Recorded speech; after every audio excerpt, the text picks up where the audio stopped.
H.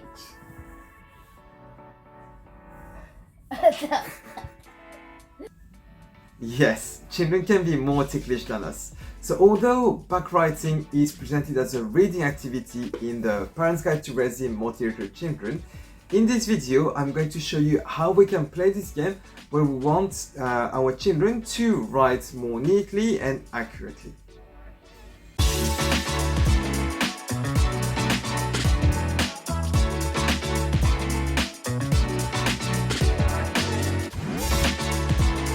To play this game, we technically don't need any material because it's just one person writing on someone else's back with their finger. However, we can prepare a few things to support our children. If our children are just learning to write letters or characters, it's good to give them a sheet that shows them the letter or the character and the stroke order. As Dr. Annie Chang Ng mentioned in an interview where we talked about the science of reading, stroke orders are very important to learn to free up the working memory. If you're interested, I will let you check the full interview linked in the description below. If our children are revising for spelling tests, it's good to give them a list of the words they have to learn so they can refer back to them. Because mindless copying isn't really harmful to memorize the spelling or to remember the stroke order when we talk about Chinese characters. So this is a great game to engage them emotionally so that they can remember things more easily.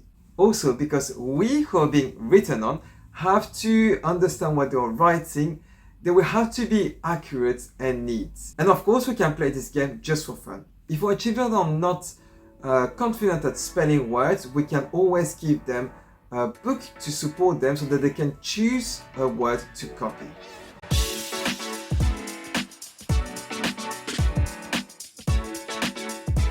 This was activity 7 of the Parents Guide to Raising Multi-literate Children.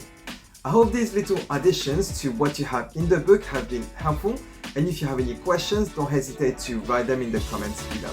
As always, if you enjoyed this video, please like it and share it around with other families. And if you're looking for more ideas to foster your languages in a fun way, you can subscribe to our channel and check out our books, the Parents Guide to Raising Multi-literate Children and the Toolbox for Multilingual Families.